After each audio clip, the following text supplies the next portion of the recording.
Hello friends, बहुत बहुत स्वागत है आज के इस सेशन में आप सभी का। आज के इस सेशन में हम डिस्कस करने वाले हैं फिजिक्स का एक बहुत ही इंपॉर्टेंट टॉपिक और फिर टॉपिक है कॉम्बिनेशन ऑफ स्प्रिंग।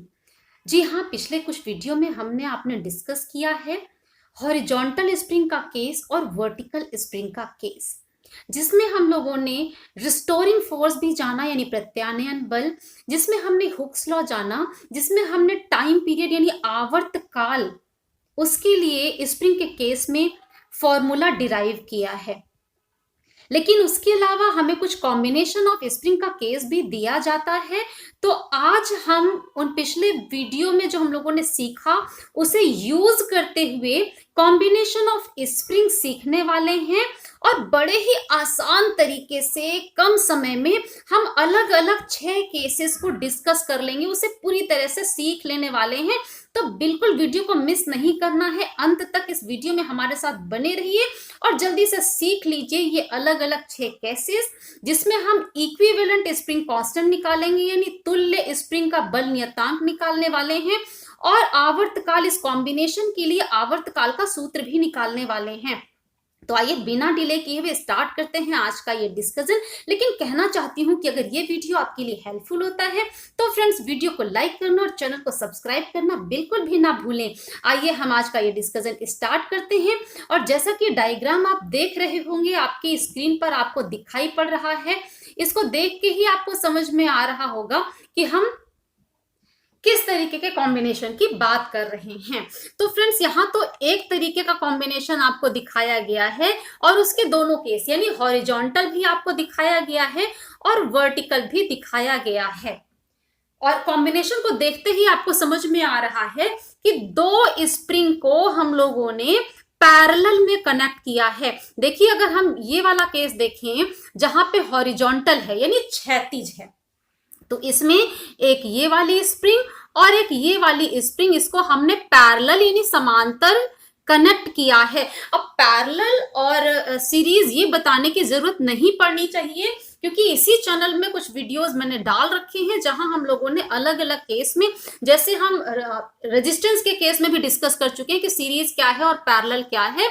तो उसी तरीके से आप यहाँ भी समझ रहे हैं कि सीरीज क्या होता है और पैरेलल क्या होता है। जी हाँ, अगर हम दो स्प्रिंग को इस तरह से कनेक्ट करते हैं तो ये पैरेलल कॉम्बिनेशन है, और यही अगर वर्टिकल में हमने कनेक्शन किया है तो देखिए ये पैरेलल कॉम्बिनेशन हुआ, यानी समांतर में हमने दो स्प्रिंग को कनेक्ट किया है। तो सबसे पहले तो हम कौन कौन सा केस यहाँ डिस्कस करने वाले हैं फ्रेंड्स, हम आपको वो बताते हैं कि हमने बात की कि हम 6 डिफरेंट केसेस यहाँ डिस्कस करेंगे, 3 हॉरिजॉन्टल में और 3 वर्टिकल में। तो फ्रेंड्स अगर हम वर्टिकल की बात करते हैं तो इस रिजिड सपोर्ट से, यानी जो हमने ड्रॉ किया ये वाला, इस रिजिड सपोर्ट से हमें दो स्प्रिंग, जैसे हम एक स्प्रिंग ऐसे लटकाते थे और नीचे एक ब्लॉक हम कनेक्ट कर देते थे, अब हम एक स्प्रिंग ये लटका रहे हैं और दूसरी स्प्रिंग इसी के साथ पैरेलल में लटकाया और इसी के साथ यहाँ नीचे हमने ब्लॉक कनेक्ट कर दिया।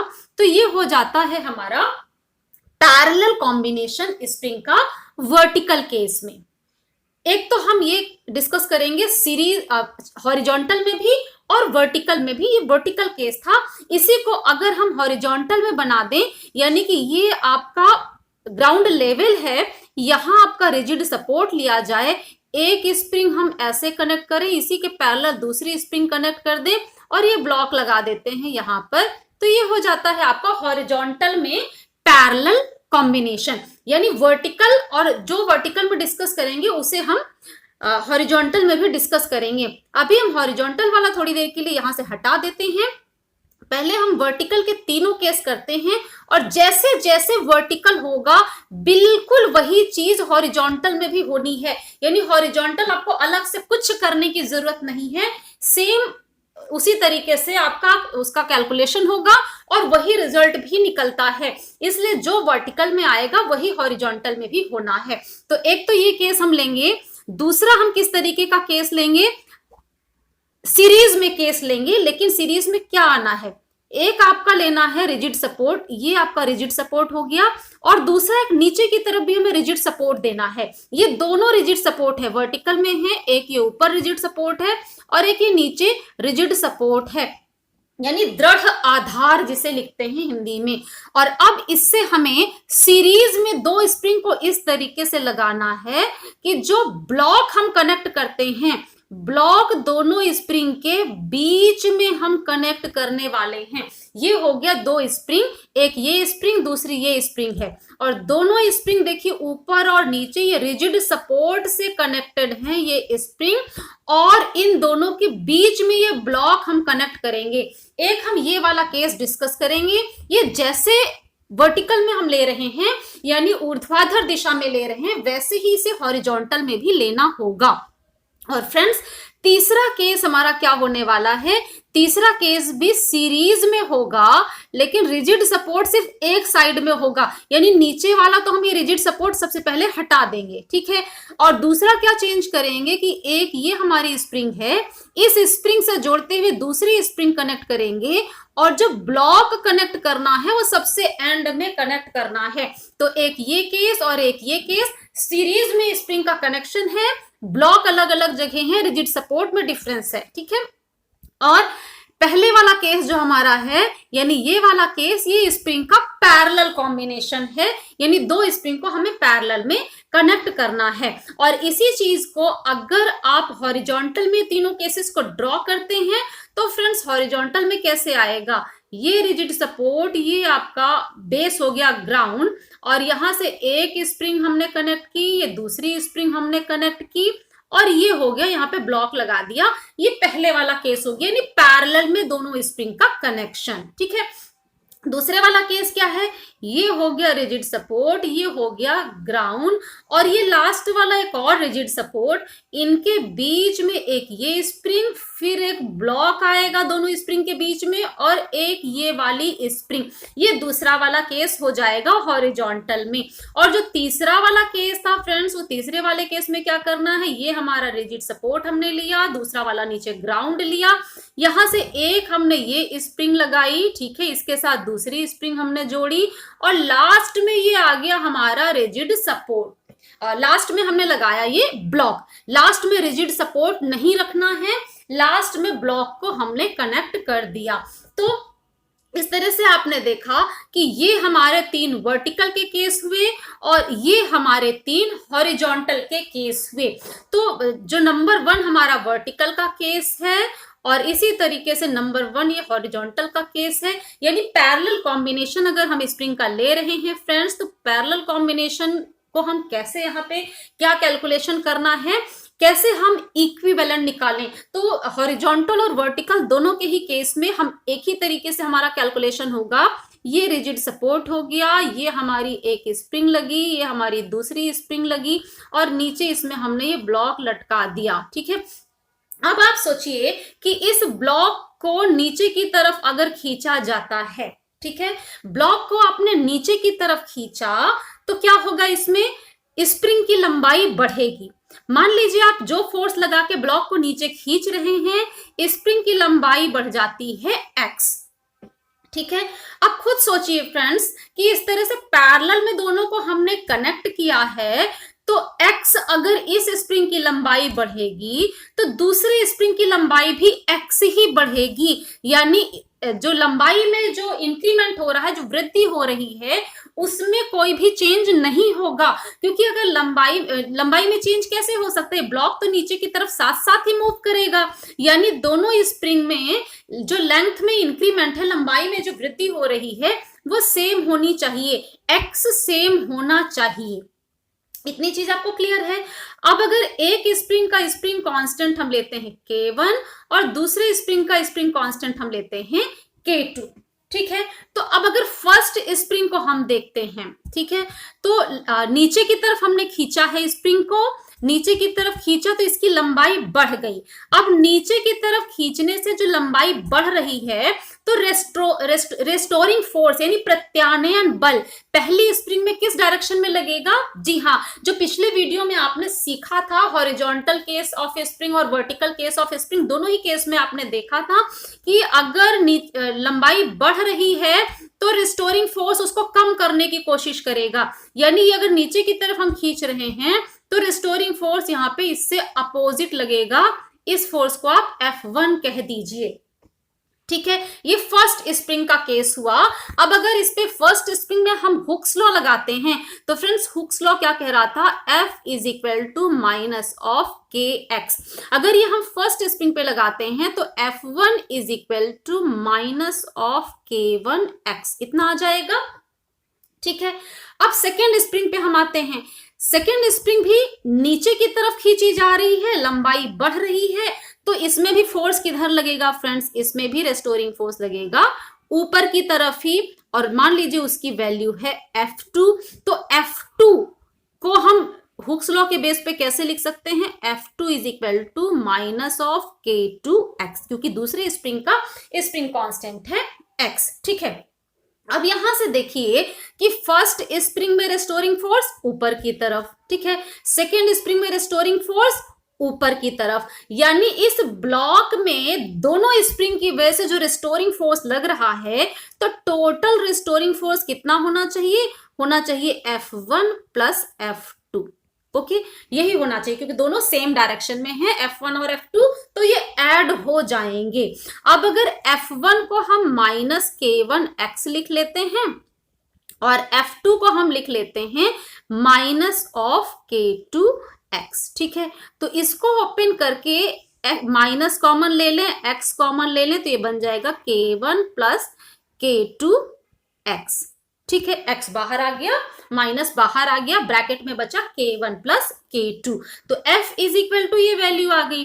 अब फ्रेंड्स इक्विवेलेंट यानी तुल्य का मतलब क्या होता है, तो इक्विवेलेंट का मीनिंग क्या है, आप थोड़ी देर के लिए सोचिए कि जो स्प्रिंग का कॉम्बिनेशन आप देख रहे हैं, इसको हम किसी बॉक्स के अंदर बंद कर दें, है ना। अब आपको नहीं पता कि इसके अंदर हमने दो स्प्रिंग को इस तरीके से पैरेलल में जोड़ा है, ठीक है। आप ऐसा इमेजिन करें कि इसके अंदर कोई एक स्प्रिंग है जो सेम इफेक्ट देती है जैसा ये दोनों मिल करके दे रहे थे, यानी टोटल जो नीचे की तरफ हमने इसको खींचा तो इसका इंक्रीमेंट इन लेंथ आएगा x, जो सिंगल स्प्रिंग इसके अंदर है, और टोटल रेस्टोरिंग फोर्स लगेगा जो ऊपर की तरफ, उसकी वैल्यू आएगी F1 प्लस F2, यानी जो दो स्प्रिंग मिल करके जो इफेक्ट दे रही थी वही वो सिंगल स्प्रिंग दे रही है जो कि हम बॉक्स के अंदर इमेजिन कर रहे हैं। ठीक है, तो ये F1 प्लस F2 को अगर आप F कह रहे हैं तो उस जो इमेजिन किया आपने बॉक्स के अंदर सिंगल स्प्रिंग, उसके केस में हुक्स लॉ कुछ ऐसा ही आ जाएगा, F is equal to minus of KX। ठीक है, तो यहां पे हम ये वाली लाइन लिखेंगे कि इक्विवेलेंट वैल्यू जब हम कंसीडर कर रहे हैं, हमें स्प्रिंग कांस्टेंट निकालना है, इक्विवेलेंट यानी तुल्य स्प्रिंग का बल नियतांक हमें निकालना है, तो हम ऐसा इमेजिन करते हैं, ऐसा हम सोचते हैं कि दो स्प्रिंग को हम एक ऐसे स्प्रिंग से रिप्लेस कर रहे हैं जो कि सेम इफेक्ट देती है जो ये दो स्प्रिंग मिल करके दे रही थी। ठीक है, उस केस में टोटल रेस्टोरिंग फोर्स ऊपर की तरफ F is equal to F1 plus F2, और स्प्रिंग की लंबाई जो बढ़ी वो कितनी बढ़ी, x बढ़ी, इसलिए हुक्स लॉ वहां पे क्या केस दे रहा है, हुक्स लॉ, यहाँ पे लाइन खींच लेते हैं, आगे का काम कर ले, तो हुक्स लॉ वहां पे हमें क्या केस दे देगा, हुक्स लॉ हमें देगा F is equal to minus of KX। ठीक है, F is equal to minus of KX, F is equal to minus of KX। तो जो हमने बोला वो भी आपको लिखना होगा, ये याद रखिएगा। ठीक है, अब इस इक्वेशन को, इसे हम कोई इक्वेशन नंबर आप चाहे दे सकते हैं, इसको आप कह दीजिए इक्वेशन नंबर 1 और इसको आप कह दीजिए इक्वेशन नंबर 2। इक्वेशन नंबर 1 और 2 को कंपेयर करिए फ्रेंड्स, तो लेफ्ट साइड इक्वल है दोनों में, तो राइट भी इक्वल होना चाहिए। ठीक है, तो minus of KX is equal to minus of bracket में K1 प्लस K2 ब्रैकेट बंद और x। ठीक है, minus minus cancel, x cancel, तो K is equal to K1 plus K2 ये आ जाता है। ठीक है, तो अब इक्विवेलेंट, ये तो हमने K की वैल्यू निकाल ली, यानी ये K जो है K is equal to K1 plus K2 जो आया, ये इक्विवेलेंट फोर्स स्प्रिंग का जो फोर्स कांस्टेंट है या स्प्रिंग कांस्टेंट है वो हुआ। ठीक है, अब इसी को यूज करते हुए हम जो कॉम्बिनेशन है उसके लिए टाइम पीरियड का फॉर्मूला निकाल सकते हैं। तो फ्रेंड्स सिंगल स्प्रिंग के केस में आपने क्या देखा था, T is equal to 2 pi under root of m upon k। ठीक है, ये हम लोगों ने देखा था। अभी यहाँ हम लोगों ने जो इक्विवेलेंट स्प्रिंग कंसीडर किया था उसे एक सिंगल स्प्रिंग ही तो माना था। ठीक है, और यहाँ देखिए कि जो हम लोग केस ले रहे हैं ये वाला ब्लॉक तो सेम ही है, इसका मास m होगा। ठीक, तो अब अगर इसकी जगह सिंगल स्प्रिंग हम इमेजिन करें जिसका स्प्रिंग कांस्टेंट है k, तो इक्विवेलेंट कंडीशन में हमें t की वैल्यू कुछ ऐसे ही मिलने वाली है, जहां पर k की वैल्यू अभी हम लोगों ने क्या निकाला, k is equal to k1 plus k2, k1 plus k2। ठीक है, तो t की वैल्यू क्या आ जाएगी, t is equal to 2 pi under root of m upon k1 plus k2। ठीक है, तो ये हो गया टाइम पीरियड यानी आवर्त काल, किस केस में, जबकि दो स्प्रिंग को हम लोगों ने पैरेलल कनेक्ट किया है और बिल्कुल सेम कैलकुलेशन और सेम रिजल्ट आपका हॉरिजॉन्टल केस में भी आएगा, कहीं कोई डिफरेंस नहीं होना है। ठीक है, तो ये तो पैरेलल कॉम्बिनेशन का था। और अब हमारा नेक्स्ट केस क्या आता है, नेक्स्ट केस हमारे पास था जो सेकंड नंबर पे हम लोगों ने कंसीडर किया था, वो हमारा था दो रिजिड सपोर्ट के बीच में हम लोगों ने स्प्रिंग को कनेक्ट किया और दोनों स्प्रिंग के बीच में m मास का हमने एक ब्लॉक लगा दिया। ठीक है, इस तरीके का सीरीज कॉम्बिनेशन हमने किया। अब आप खुद सोचिए कि अगर हम एक स्प्रिंग को, यानी ये m ब्लॉक हम नीचे की तरफ इसे खींचते हैं, नीचे की तरफ इसको खींच के ले जाएं, तो जो ऊपर वाली स्प्रिंग है उसकी लंबाई बढ़ जाएगी, मान लीजिए x ये बढ़ती है, तो नीचे वाली स्प्रिंग की लंबाई घट जाएगी और कितनी घटेगी, x, क्योंकि ये दो रिजिड सपोर्ट के बीच में है, यानी इन दोनों के बीच की जो टोटल लेंथ है वो उतनी ही रहनी है। तो अगर इसमें x इंक्रीमेंट हुआ, ये खिंच गई नीचे की तरफ, तो ये वाली दब जाएगी, कंप्रेस हो जाएगी, x ही उसमें डिक्रीज हो जाएगी लेंथ। ठीक है, अब इस स्प्रिंग का स्प्रिंग कांस्टेंट हमने माना k1 पहली स्प्रिंग का, और दूसरी स्प्रिंग का स्प्रिंग कांस्टेंट हमने माना k2। ठीक है, पहली स्प्रिंग जिसकी लंबाई x बढ़ रही है, तो इसमें ऊपर की तरफ एक रेस्टोरिंग फोर्स लगेगा, है ना, नीचे की तरफ खींचा तो रेस्टोरिंग फोर्स उसके अपोजिट यानी ऊपर की तरफ, और वैल्यू कितनी हो जाएगी इसकी, मान लीजिए हम कहते हैं इसको F1, रेस्टोरिंग फोर्स को हमने कहा F1 ऊपर की तरफ। तो दूसरी स्प्रिंग जो कि नीचे दबाई गई थी, है ना, अब स्प्रिंग को आप दबाते हैं तो स्प्रिंग धक्का देती है, तो अगर इसको आपने नीचे की तरफ दबाया था तो इसमें जो रेस्टोरिंग फोर्स यानी प्रत्यानयन बल लगेगा वो ऊपर की ओर लगेगा, और वैल्यू मान लेते हैं F2। अब फिर से देखिए, पहले में भी ऊपर की तरफ रेस्टोरिंग फोर्स और दूसरे में भी ऊपर की तरफ रेस्टोरिंग फोर्स, यानी रेस्टोरिंग फोर्स सेम डायरेक्शन में लगे, तो इसका मतलब क्या हुआ, इस पूरे कॉम्बिनेशन पे टोटल रेस्टोरिंग फोर्स जो लगेगा वो F is equal to F1 plus F2 लग जाएगा। ठीक है, अब जैसे इसके पहले वाले केस में भी हम लोगों ने क्या लिया था, F1 इज इक्वल टू क्या आएगा, माइनस ऑफ k1 x, बिल्कुल जैसे इसके जस्ट पहले केस में किया हुक्स लॉ से, और F2 is equal to minus of k2 x, then F is equal to F1 plus F2 है, इस फॉर्मूले को यूज करेंगे तो minus of k1 x minus of k2 x ऐसा आ जाएगा। प्लस माइनस आप कैलकुलेशन आराम से कर सकते हैं जैसे भी पीछे में किया, और माइनस और x को कॉमन ले लेंगे तो ये बन जाएगा माइनस ब्रैकेट में k1 प्लस k2 x, इतना आ जाएगा हमारे पास। ठीक है, अब फिर से इक्विवेलेंट हमें स्प्रिंग का फोर्स कांस्टेंट निकालना है, तुल्य स्प्रिंग का बल नियतांक निकालना है, तो फिर से वही इमेजिन करिए, इस कॉम्बिनेशन को एक बॉक्स के अंदर हम इमेजिन करें और आपको ऐसा लगे कि पूरी सिंगल स्प्रिंग में यानी एक ही स्प्रिंग में एक हमने ब्लॉक लगा रखा है, इसी केस को आप इमेजिन कर रहे हैं, तभी आप दो स्प्रिंग का जो इक्विवेलेंट स्प्रिंग कांस्टेंट है वो निकाल पाएंगे। ठीक है, और जब ऐसा इमेजिन करेंगे कि बॉक्स के अंदर सिंगल स्प्रिंग है और सिंगल ब्लॉक है मास m का, है ना, तो आप ये मानेंगे कि उस सिंगल स्प्रिंग का स्प्रिंग कांस्टेंट है k, और उस पर जो फोर्स लग रहा है रेस्टोरिंग फोर्स वो हो गया F, उसकी जो लंबाई बढ़ी वो हो गया x। अगर हम ये तीन केस इसमें भी लगाते हैं फ्रेंड्स, तो क्या आ जाएगा हमारे पास आ जाएगा F is equal to minus of kx। ठीक है, ये आ जाएगा।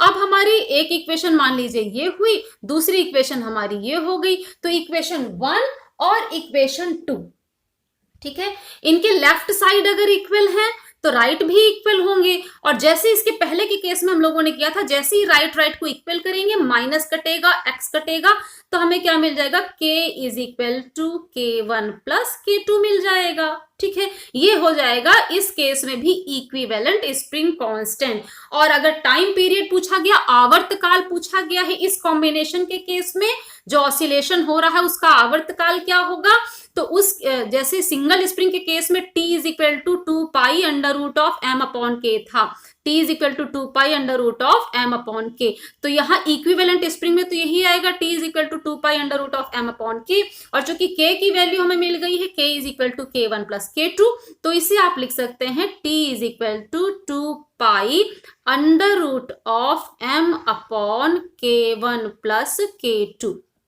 ठीक है, यानी इस केस में भी वही रिजल्ट आया जो कि आपका पैरेलल वाले केस में आया था, और वर्टिकल में भी जो कैलकुलेशन और जो रिजल्ट आ रहा है एग्जैक्टली सेम चीजें आपकी इस वाले केस के हॉरिजॉन्टल में भी आपको करना है, बिल्कुल कहीं से अलग चीज नहीं आएगी। तो फ्रेंड्स, इस तरह से ये वाला केस जो सीरीज कॉम्बिनेशन का था उसका वर्टिकल और हॉरिजॉन्टल दोनों ही यहां से हमने कवर किया।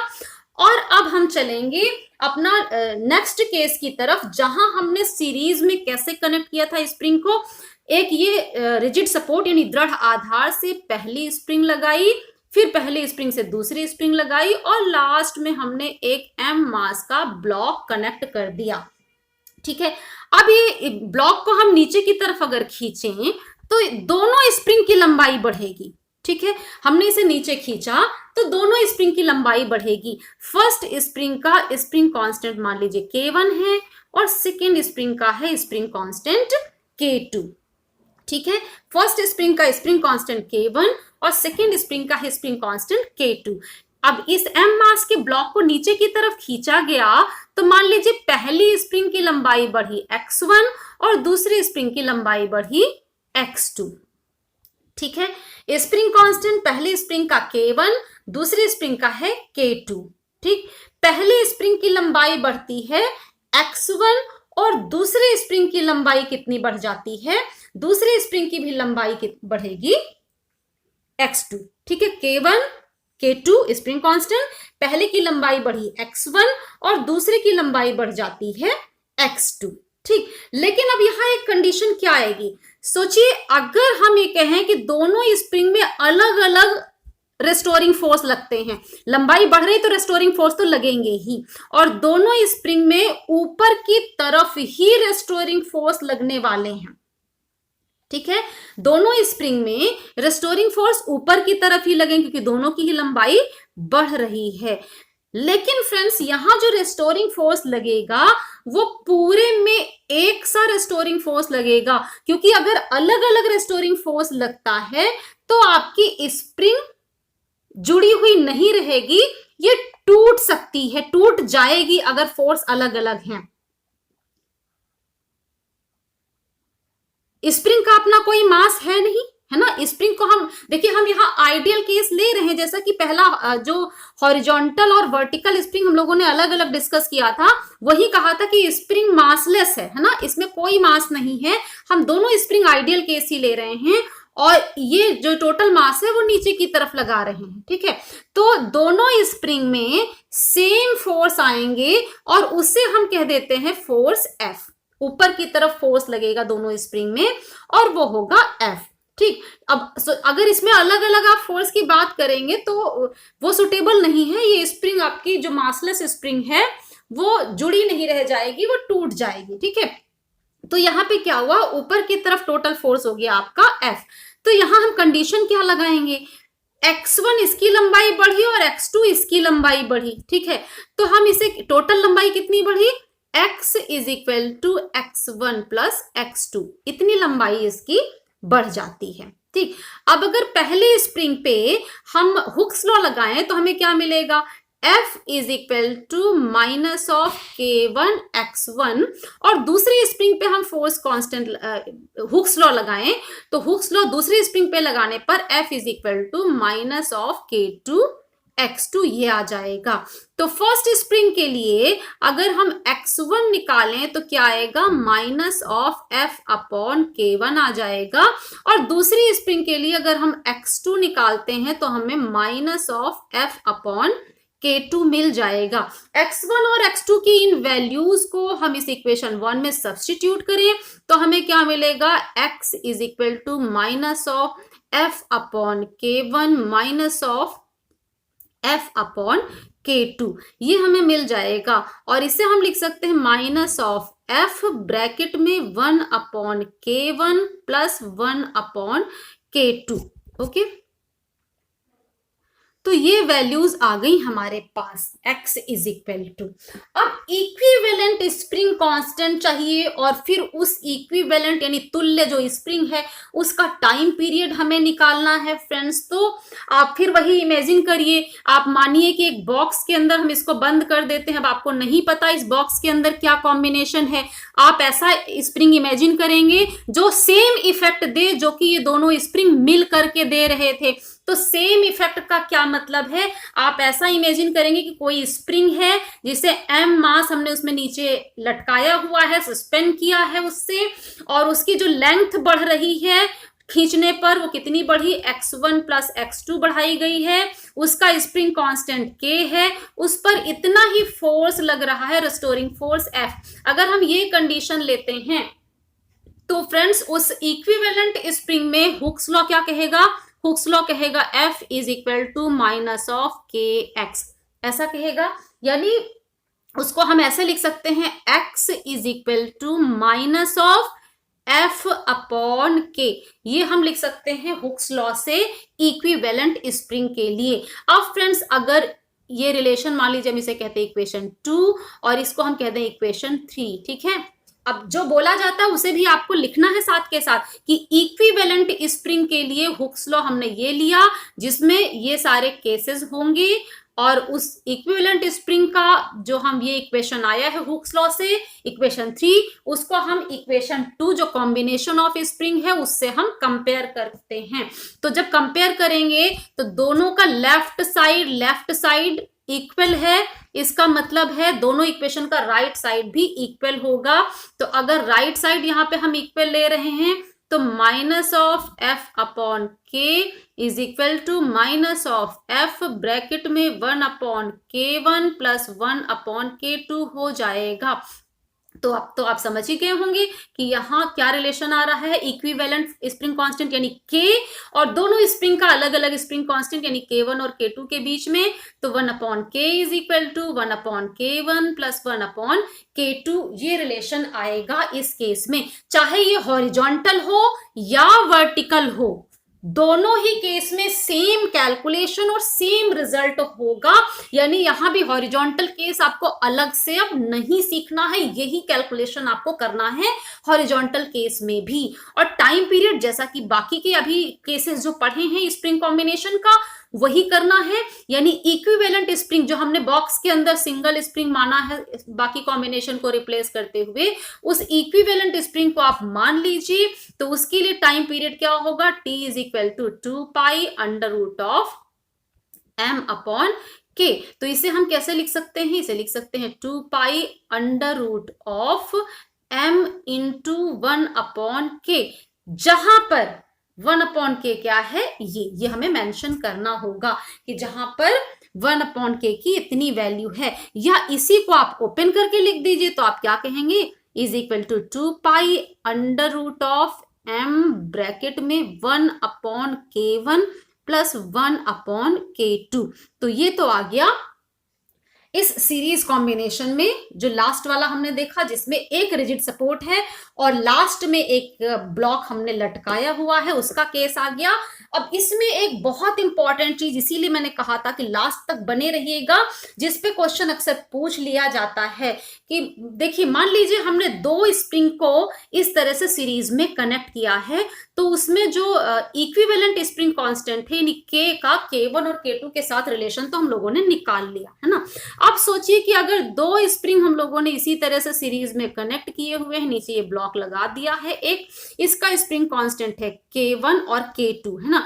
थोड़ी देर के लिए हम सिंप्लिसिटी के लिए मान लें कि इसका भी K1 है और इसका भी K1 है, ठीक। तो अब इक्विवेलेंट स्प्रिंग कांस्टेंट क्या आएगा, 1/k is equal to 1/K1 plus 1/K1, ठीक है।